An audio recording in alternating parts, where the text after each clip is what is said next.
حسن جعفر زیدی صاحب مقررہ موضوع پر اپنے خیالات کا اظہار کر رہے تھے. سب سے امپورٹنٹ ٹائم فیکٹر ہے ہمارے لیے تاکہ اجلاس ہو سکے. تو سید عظیم صاحب سے بھی درخواست ہے کہ وہ 20 منٹ لیں اور 20 منٹ میں کوشش کریں کہ اپنا جو بھی ان کا نقطہ نظر ہے اسے بیان کر سکیں. جناب سید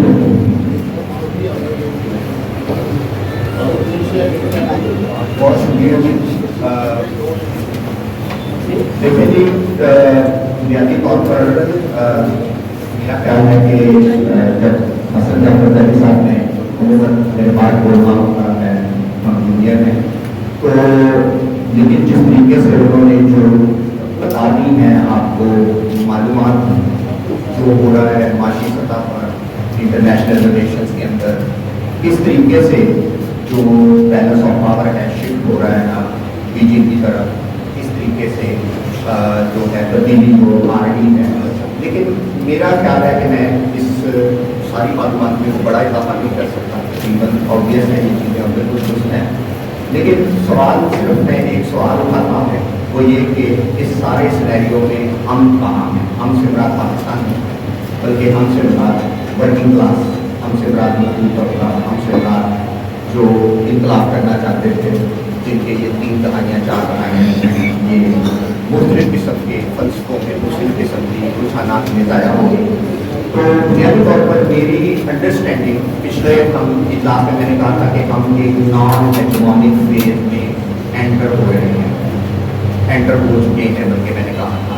اور مجھے یاد ہے تو غزہ کے حوالے سے وینزویلا کے حوالے سے وہ پروگرام تھا, اور ہم لوگوں نے کہا تھا کہ اس میں ہم نے کہا تھا کہ بھائی اب ایسے لگتا ہے جیسے یہ نان ہیجمونک فیز ہے, یہ انٹرنیشنل اسٹریٹجیز کا دور ہے, اور ورلڈ ہسٹری میں ایک نیا کنجنکچر ہے جو کہ بڑی تبدیلیاں جو ہیں اس کو آئیں گی. اور جب میں نان ہیجمونک فیز تھا تو میں نے تھوڑا سا ایکسپلین کیا تھا کہ کس طریقے سے ورلڈ ہسٹری میں 1914 تک ہیجمونک فیز تھا, جس میں کہ ایک ہی طاقت تھی اور وہ بھی ڈکٹیٹ کرتی تھی اور باقی یورپین طاقتیں جو تھی اس کو فالو کرتی. تو 1914 سے یہ آپس میں بڑی لڑائی ہوئی, پھر جو ہے سوشلسٹ بلاک پیدا ہو گیا.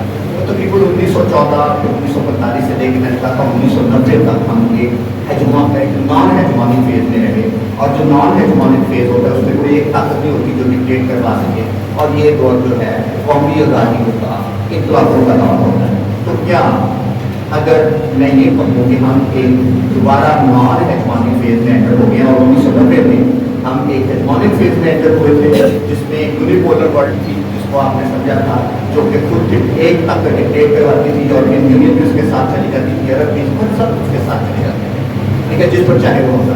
کیا آج بھی صورتحال جو حسن جعفر زیدی صاحب نے بیان کی ہے وہی اگلی بتا رہی ہے کہ ہم ایک نان ہیجمونک فیز میں ورلڈ ہسٹری کے ورلڈ پالیٹکس کے اندر, اس کا مطلب انقلابوں کا دور شروع ہو چکا ہے, مذاکرتوں کا دور شروع ہو چکا ہے, قومی آزادیوں کا دور شروع ہو چکا ہے. لیکن بدقسمتی سے یہاں تک میں نے بات کی تھی, اور میں نے میرے ذہن میں بھی نہیں تھا اس وقت کہ ایران کی بات شروع ہو گئی اور اس طریقے سے ایکسپوز کر رہی تب یہ جسٹ 2 مہینے پہلے کی بات ہے.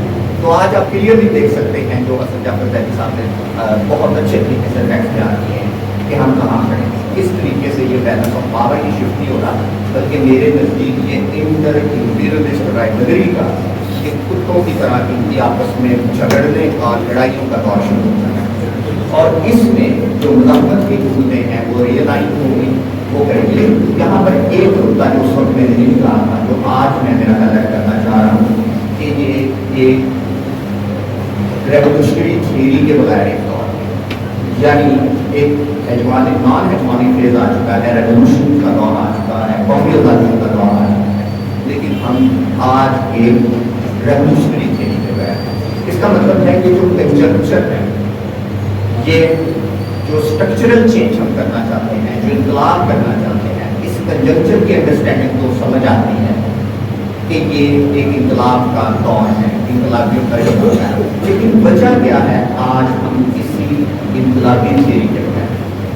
اس کی بنیادی وجہ میں ذاتی طور پر سمجھتا ہوں کہ روس کے انقلاب, چین کے انقلاب سے ہمارے ہاں سے انقلابی تھیریاں جو ہیں وہ پوری دنیا کو روشن کرتی رہی ہیں، منور کرتی رہی ہیں.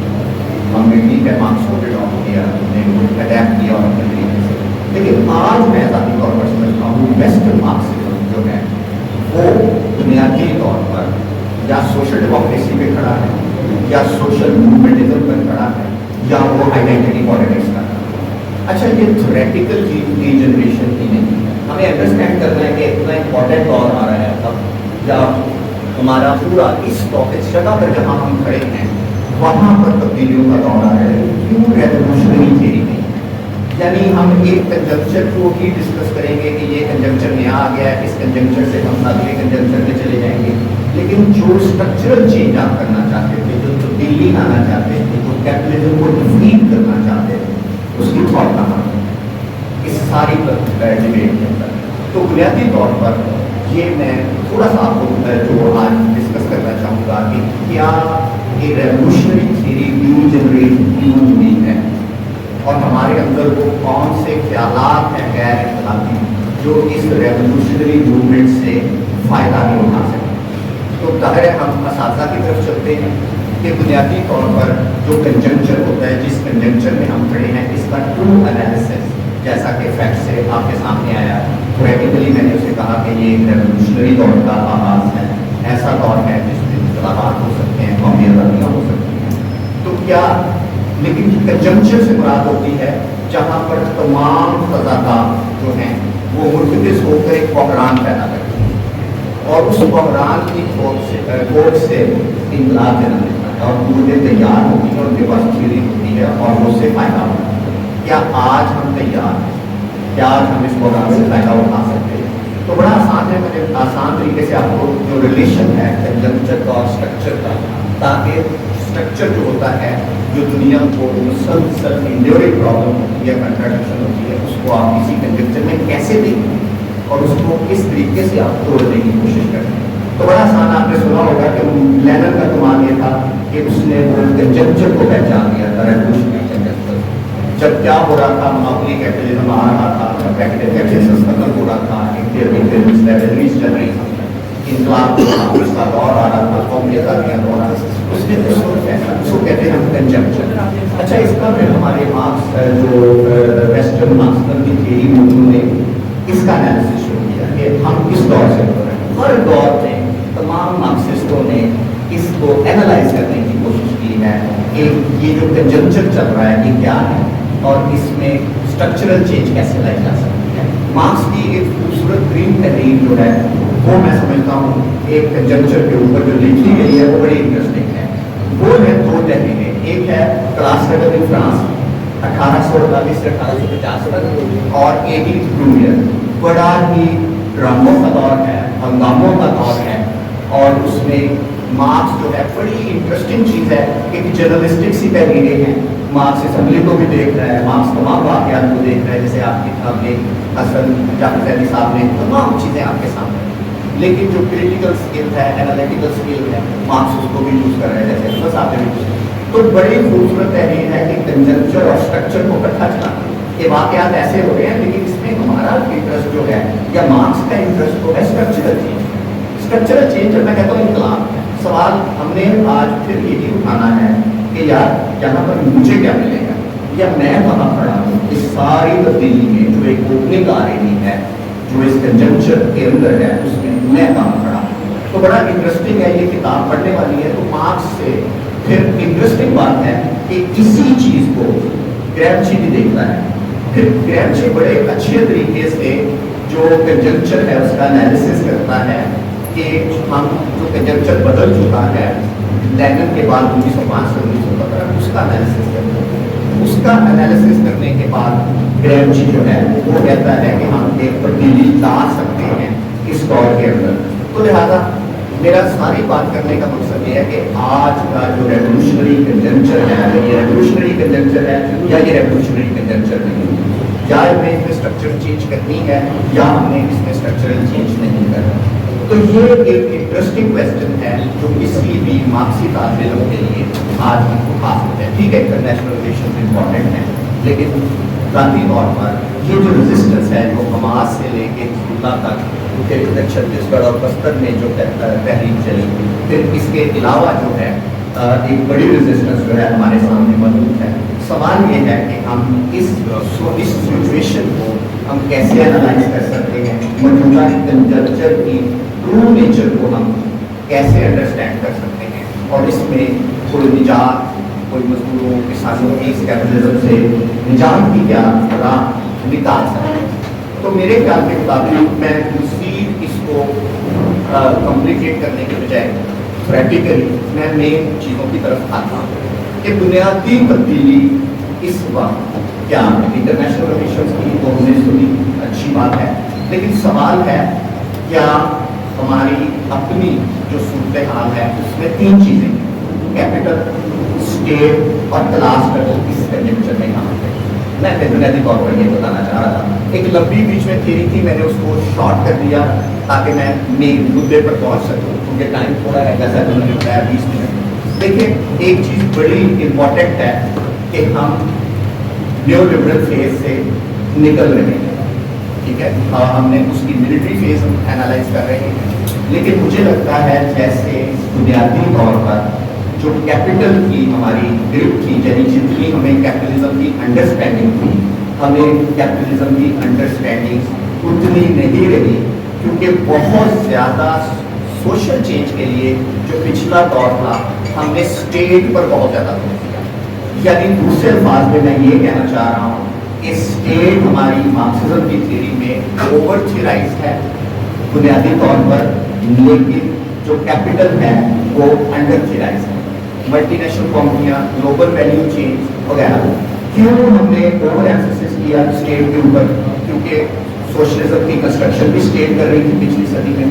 پھر اس کے بعد جو ہے جسے کہنا چاہیے نیشن بلڈنگ کا پروجیکٹ ہمارے ملکوں میں بھی اسٹیٹ کر رہی تھی، اور سوشل ڈیموکریسی بھی اسٹیٹ کر رہی تھی. لیکن ایسے لگتا ہے جیسے 1990 اور 2000 کے اندر ہم جہاں پہنچے ہیں اس میں گلوبل ویلیو چینج اور کیپٹل جو ہے اس کے زیر اثر ہوسٹ اسٹیٹس اور ہوم اسٹیٹس جو کیپٹل کی ہیں وہ ہوسٹیج ہو چکی ہیں کیپٹل.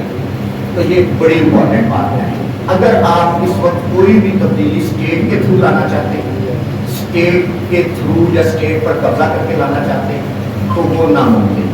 دوسرے الفاظ میں کیپٹل جو ہے وہ بہت سارے ڈیسیجن کر رہا ہے. یہ کہنا غلط ہوگا کہ ایک پاگل آدمی امریکہ میں آ گیا ہے، نہیں، یہ کیپٹل کا بحران ہے. اسٹیٹ اس کو حل نہیں کر سکتی. اسٹیٹ خود وہ اسٹیٹ ہے جو میں نے آپ کو بتایا تھا، وہ جو ہے ایلان والا یہ ایگوانی اسٹیٹ کو ان کی موت ہے. ہماری اسٹیٹ جو ہے وہ نہ صرف سامراج کی ہوسٹیج ہے بلکہ عرب مناقص کے کیپٹل کی بھی ہوسٹیج ہے. ورلڈ بینک کی ادھر سے $3 بلین لیتی ہے، ادھر $3 بلین دے گی.